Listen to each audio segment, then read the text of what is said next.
নমস্কার, আচার্য কৌশিক বলছি। সবাইকে 1431 বাংলা নতুন বছরের আন্তরিক শুভেচ্ছা অভিনন্দন এবং বড়দেরকে জানাই আমার প্রণাম। 2024 সালের রাশিফল আপনারা দেখেছেন। মেষ থেকে মিন পর্যন্ত 12টি রাশির প্রত্যেকে আমায় ফোন করেছেন, অসংখ্য ফোন করেছেন, প্রচুর ফোনে সাজেশান নিয়েছেন, আমাকে দেখাতে এসছেন, হোয়াটসঅ্যাপ করেছেন। সবচেয়ে বেশি ফোন যারা করেছেন যে মেষ, কর্কট, সিংহ, বৃশ্চিক, মকর, কুম্ভ, মীন। তা এই জন্য করেছেন আমি এটা বুঝলাম, পরে এটা আমি অ্যানালাইসিস করে দেখছি। মেষে শনির দৃষ্টি আছে, কর্কটে অষ্টমে শনি আছে, ঢাইয়া চলছে, সিংহে শনির দৃষ্টি আছে সমসপ্তম, বৃশ্চিকে শনির দৃষ্টি আছে এবং মকর, কুম্ভ, মীন তিনটে রাশিরই কিন্তু 7.5 চলছে। মকরের শেষ, কুম্ভের দ্বিতীয়, মীনের সবে শুরু হয়েছে। তা আজকে যে রাশিটিকে নিয়ে আলোচনা করব, 1431 বাংলা নতুন বছর কেমন যাবে সিংহ রাশির। আপনারা প্রচুর ফোন করেছেন এই সিংহ রাশি। আপনারা বলেছেন যে দাদা 1400 আপনার ভিডিও আমরা নিয়মিত দেখি, বাংলা নতুন বছরের 1431 কেমন কাটবে আমাদের একটু বলুন। অসংখ্য হোয়াটসঅ্যাপও করেছেন, ফোনও করেছেন, দেখাতেও এসেছিলেন। তা এই সিংহ রাশি নিয়ে আমি আলোচনা করছি। 1431 বাংলা বছর কেমন যাবে। সপ্তমে কিন্তু শনি রয়েছে, অষ্টমে রাহু আছে, দ্বিতীয় কেতু আছে কন্যায়। এটা কিন্তু অষ্টমে রাহু আর দ্বিতীয় কেতু এবং শনি সপ্তমে সারা বছর থাকবে। আর ফলে কি হবে, জীবনের নানান ক্ষেত্রে, যে সমস্ত ক্ষেত্রে একটা ওঠা পড়া, জীবনের একটা আপস অ্যান্ড ডাউনস কিন্তু একটা লেগে থাকবে। হঠাৎ কোনো জীবনের কোনো পরিবর্তন, হট করে এমন একটা পরিবর্তন ঘটে গেল যেটা কিন্তু জীবনের মোড় ঘুরিয়ে দিতে পারে, এটা মাথায় রাখবেন। সপ্তমে শনি থাকায় সব কিছুর ফল লাভ কিন্তু দেরিতে হবে, ফল পেতে দেরিতে হবে। আপনি ভাবলেন কালকে পাবেন, 1 মাস পর পেলেন, 2 মাস পর পেলেন, এমনও ঘটতে পারে। আর যে কোনো ফল আপনি পাচ্ছেন কিন্তু মনে হচ্ছে আপনার দেরিতে, এটাও ঘটতে পারে, এটা মাথায় রাখবেন। বর্তমানে নবমে বৃহস্পতি রয়েছে মেষে, 1 মেতে বৃহস্পতি যাবে 10মে বৃষ রাশিতে। তা কাজেই অনেক বাধাবিঘ্ন আসবে অনেক বাধাবিঘ্ন আপনাদের চলার পথে, প্রচুর বাধাবিঘ্ন, হার্ডেলস আসবে। যেহেতু সপ্তমে শনি রয়েছে, অষ্টমে রাহু রয়েছে, কাটিয়ে কিন্তু উঠবেন। বৃহস্পতি যখনই চেঞ্জেস হবে তখনই এই অবস্ট্যাকেলগুলো কিন্তু সরবে, আপনি নিজে বুঝতে পারবেন। তবে ফোকাস থাকবেন, কাজের প্রতি লয়াল থাকুন। আর যে কোনো সমস্যায় আমাকে ফোন করবেন স্ক্রিনে দেওয়া নাম্বারে। আমি আপনাদের সঙ্গে সর্বদা রয়েছি, আপনাদের পাশে রয়েছি। তা কাজ ফেলে রাখা, সিংহ রাশি এমনি কিন্তু লেজি হয়, এমনি অলস প্রকৃতির হয়। সিংহের যে নেচারটা এদের মধ্যে কিন্তু সম্পূর্ণ থাকে। সিংহ খিদে না পেলে শিকার করে না, ঘুমিয়ে কাটিয়ে দেয়। সারাদিনে 18 ঘন্টা সিংহ ঘুমায়। সিংহ রাশির নেচারটাই তাই, যে কাজ ফেলে রাখবো, আজকে করবো না কালকে করবো। এই জিনিসটা করলে কিন্তু আপনার আরও ডিলে হবে। শনি কিন্তু ডিলে করাবে। তা কাজেই সপ্তমে শনি রয়েছে, কাজ ফেলে রাখার একটা প্রবণতা বাড়বে।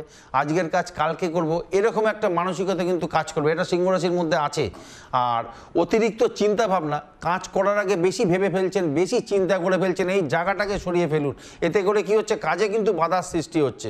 কর্মক্ষেত্রে পরিবর্তন হবে, স্থান বদল হবে, নতুন কর্মলাভ ঘটবে। যারা কর্মপ্রার্থী তাদের কর্মলাভ হবে। যা গ্রহের যা ইম্প্যাক্ট, যা পজিশন পাচ্ছি, অবস্থান পাচ্ছি, তাতে কিন্তু এটা বলতে হচ্ছে। কারো ক্ষেত্রে কী হতে পারে, চাকরি চলে যেতে হতে পারে, বা নিজে থেকে চাকরিতে আপনি রিজাইন দিতে পারেন, ইস্তফাও দিয়ে দিতে পারেন। যারা IT, bank, agriculture, pharmaceutical, share market, lawyer, engineer, ইন্স্যুরেন্সের কাজের সঙ্গে যুক্ত, তাদের কর্মজীবনে বড় রকম পরিবর্তন আসতে চলেছে। মিলিয়ে নেবেন, মিলিয়ে নিয়ে আমাকে ফোন করবেন। যারা এইসব দিকে কাজ করছেন তারা মিলিয়ে নিয়ে আমাকে এটা ফোন করবেন। আর দ্বিতীয় কেতু, সপ্তমে শনি থাকায় ব্যবসা যারা করছেন, ব্যবসা নিয়ে কিন্তু সতর্ক থাকা। টাকা পয়সা সংক্রান্ত দুশ্চিন্তা কিন্তু থাকবে, এটা মাথায় রাখবেন। বড় কোনো লোন বা ফাইন দিতে হতে পারে এবছর, বাংলা নতুন বছর যেটা চলছে। এই জায়গাটা সতর্ক হয়ে চলবেন। এমন কিছু কাজ যেন করবেন না ফোকাসলেস হয়ে, তাতে কিন্তু বিপদ ঘটতে পারে। উত্তরাধিকার সূত্রে প্রাপ্তি যোগ রয়েছে। মূল্যবান জিনিস হারিয়ে যাওয়া বা চুরি হয়ে যেতে পারে। পরিবারের মানুষদের বা কোনো সদস্যের শরীর খারাপের জন্য বা শরীর স্বাস্থ্যের জন্য কিন্তু ব্যয় হবে, অহেতুক ব্যয় হবে, এটা মাথায় রাখবেন। এটা একটু কসাসলি চলুন, ভাবনা চিন্তা করে ছোট ছোট পদক্ষেপ নিয়ে চলবার চেষ্টা করুন। আর বৃহস্পতির সহায়তা, বৃহস্পতি যখনই বিশ্বতে যাবে তখন কিন্তু এইগুলো কিন্তু অনেক কম সমাধান করতে পারবেন, অনেক কমতে থাকবে, এটা আপনি নিজেই বুঝতে পারবেন। যারা CA, IT, engineering, medicine biochemistry বা ফাইন্যান্স ইত্যাদি প্রফেশনাল এডুকেশন পড়াশোনার সঙ্গে যুক্ত আছেন তাদের জন্য সময়টা ভালো যাবে। যারা স্পেস রিলেটেড পড়াশোনা করছেন, গবেষণা করছেন, রিসার্চ করছেন তাদের জন্য সময়টা ভালো। যারা আইন নিয়ে পড়াশোনা করছেন তাদের জন্য ভালো সময় চলবে। তবে নেশা করার একটা প্রবণতা আসতে পারে, কুসংসর্গ থেকে দূরে থাকতে হবে, এটা মাথায় রাখবেন। আর যে কোনো সমস্যায় আমাকে ফোন করবেন, আমি আপনাদের সঙ্গে সর্বদা আছি। বৃহস্পতি চেঞ্জ হলে পরে অনেক কিছু চেঞ্জ হবে, আমি বলছি ঠিকই, তবে আপনার নিজস্ব জন্মচকও কিন্তু একটা কথা বলবে। আপনার যে জন্মচক সেখানে দেখা গেল বৃহস্পতি বৃষতে নেই, বৃহস্পতি মকরে বসে আছে, তাতে কিন্তু বৃহস্পতি ভালো ফল দেবে না। বৃহস্পতি হয়তো কন্যা বা মিথুনে রয়েছে, বৃহস্পতি ফল দেবে না। বৃহস্পতি হয়তো কুম্ভতে রয়েছে, ভালো ফল দিতে পারবে না। তা এই জায়গাটা মাথায় রাখতে হবে।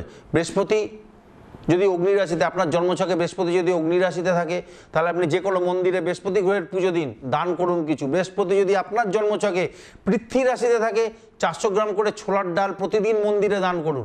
বৃহস্পতি যদি আপনার ক্ষেত্রে বায়ু রাশিতে থাকে তাহলে আপনি সেক্ষেত্রে বৃহস্পতি গ্রহের বীজ মন্ত্র ওং হিং ক্লিং হুং গুরবে নমঃ 108 বার পাঠ করুন স্নান করে শুদ্ধ বস্ত্রে। বৃহস্পতি যদি জল রাশিতে কর্কট বৃশ্চিক মীন রাশিতে থাকে সেক্ষেত্রে আপনি নিজে সকালে উঠে ঘুম থেকে স্নান করে এবং শুদ্ধ বস্ত্রে কলা গাছে জল দিন, খুব ভালো ফল পাবেন। টাকা পয়সা আটকে গেলে সেটাও ফেরত পাবেন। তা আপনার জন্মছক কিন্তু কথা বলবে, এটা কিন্তু মাথায় রাখবেন। আর কুসংসর্গ যেটা বললাম যে বিদ্যার্থীদের জন্য কুসংসর্গ থেকে দূরে থাকতে হবে, এটা কিন্তু ভোগান্তি হতে পারে সারা বছর, এটা মাথায় রাখবেন। নানান দুশ্চিন্তায় কিন্তু মাথা মন কিন্তু একটা ভারাক্রান্ত হয়ে থাকবে। শারীরিক অলসতা একটা দেখা দেবে, যেটা আমি প্রথমেই বললাম। অ্যালার্জি, ঠান্ডা লাগার সমস্যা আসবে, এগুলো কিন্তু বাড়বে। ফুড পয়জনিং, খাবারের দিকে নজর দিন। ফুড পয়জনিং বারবার, পেটের সমস্যা হবে। বৃহস্পতি যেহেতু বিষতে গেছে, পেটের সমস্যা হবে। সপ্তমে শনি রয়েছে, অষ্টমে রাহু আছে, পেটের সমস্যা নিয়ে ভুগতে হবেই হবে আপনাদের, এটা মাথায় রাখবেন। কারো কারো ক্ষেত্রে এটা অপারেশন পর্যন্ত টার্ন করতে পারে, এটাও মাথায় রাখবেন। সতর্ক থাকবেন। স্বামী স্ত্রীর অশান্তি, পরিবারে এটা বিচ্ছেদের দিকে নিয়ে যেতে পারে, গড়াতে পারে বিচ্ছেদ পর্যন্ত, এটা মাথায় নিয়ে চলবেন, সতর্ক থাকবেন। এমন যে কোনো ব্যাপার একটু ইগনোর করে চলবার চেষ্টা করবেন, নিজেকে ভালো রাখতে পারবেন, পরিবারের সদস্যদেরকে ভালো রাখতে পারবেন, এটা মাথায় রাখবেন।